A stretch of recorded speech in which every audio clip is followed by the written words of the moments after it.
Hello, my wonderful viewers, and welcome to another episode of Betty Adams Overanalyzes. Today we are going to take a look at an adorable little cultural moment that cropped up in Kaiju number 8 recently. I've addressed it kind of sideways on different videos, but those were focusing on larger points of storytelling, and this is just one little bit of geek otaku culture that I really wanted to appreciate. Now, I don't know how old the rest of you are, but I'm old enough to remember when the original Power Rangers hit American shores. And I was mildly interested in the characters and the concepts, and I genuinely thought I was a Power Rangers fan until I actually watched an episode of Power Rangers, and I was just a little too old for it. I built up this image in my head of what it was, of who each of the characters was going to be, and the reality had no chance against my fantasy. But anyway, the Power Rangers have been around for a long time, and before that, most of you probably may know the story of how the Power Rangers came to be, how it was one or two, maybe even three different shows that were cut and pasted with some American actors, how it wasn't truly an original show, not even the filming, but it wasn't a complete copy either. Anyway, it's a real fascinating story. But Power Rangers itself came out of, I think it was called Super Sentai Warriors or something. And that concept, a group of bright primary colored costumed characters with full helmets beating evil villains, from everything that I have seen in manga and anime, and from reading, the articles in the back that explain the source of things, is a major part of Japanese culture.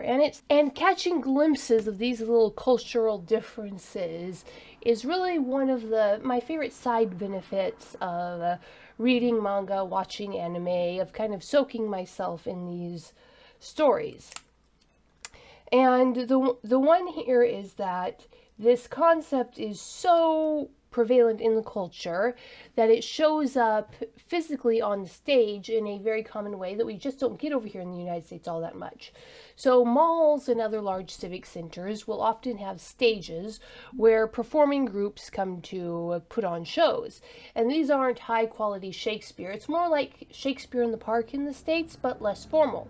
And the most popular show is sort of what we would call a knockoff Power Ranger show. You'll have anywhere from 3 to 5 characters in bright primary colored costumes with helmets on. These are usually young aspiring actors or gymnasts, depending on how active they need to be for the role. And they'll come onto stage and do the standard talking to each other that a small-time stage play has. A villain will show up on screen, usually a monster or a robot. There will be a very choreographed fight scene. These are shows that are meant to entertain children between the ages of probably 3 and 12. They're highly energetic, highly active. They're usually done they have a sponsor, so they advertise something. And this is the way that many young actors in Japan, as I've gathered from anime and manga, so be wary my source. I think my main source for this information is when I was really going through my manga phase at the local library. First I read all of the shonen fighting manga, then I got desperate and read all of the romance manga, and a lot of that involved storylines about actors and actresses. And the one I'm thinking of was the one where the male lead had made a deal with his dad where he had to pretend to be a girl for a semester, and if he could pull that off, then his dad would admit that he was a good actor.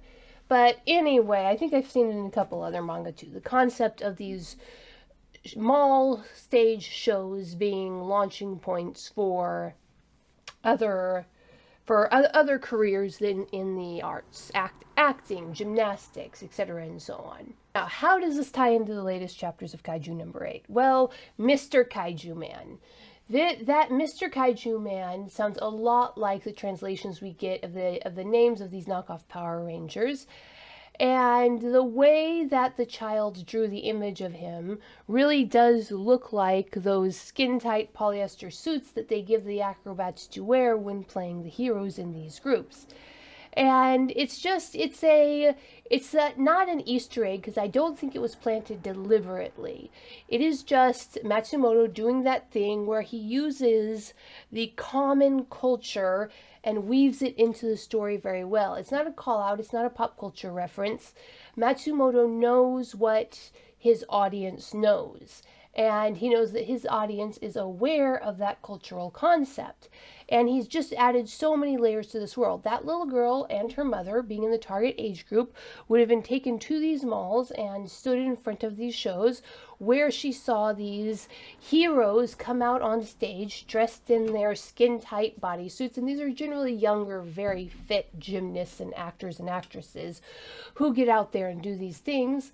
And when she saw Kaiju number 8 fighting, she saw a very muscular body that looked like, and her brain, in trying to rationalize why this terrifying Kaiju had protected her, thought, oh, obviously this is a actor in a suit, or rather that actor in a suit concept was the only thing she had that she could reasonably connect. So this is the hero who saved me and my mom.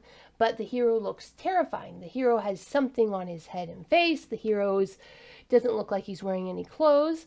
And you can definitely see visually how a small child would make that connection between those actors up on the stage fighting the villain of the week and what she has seen. And this allows her to frame a super powerful, literally terrifying kaiju in the light of something that could conceivably be a hero that could rescue her and her mom. And somehow she's processed that, internalized it, and Mr. Kaiju Man is her hero, the one who's going to come up and rescue them all from the biggest kaiju threat to face the world. So, what do you think, my wonderful viewers? Is this where your mind went when you saw her drawing of Mr. Kaiju Man? Did you immediately think of those performances put on by aspiring young gymnasts in the mall, on the mall stages? Hit that like and subscribe button. Tell me what you thought about that scene. And peace out, my wonderful viewers. Remember, starting on October 2nd, my book, Humans Are Weird, Book 3, subtitle to be revealed on October 2nd, will be available on Indiegogo for the month of October 2022. Short human stories of human absurdity show what would happen if Monty Python met Star Trek. Hit that like and subscribe button, and peace out, my wonderful viewers. Humans Are Weird, We Took a Vote, and Humans Are Weird, I Have the Data. 2 books in a series of human absurdity. Go check out these short story collections.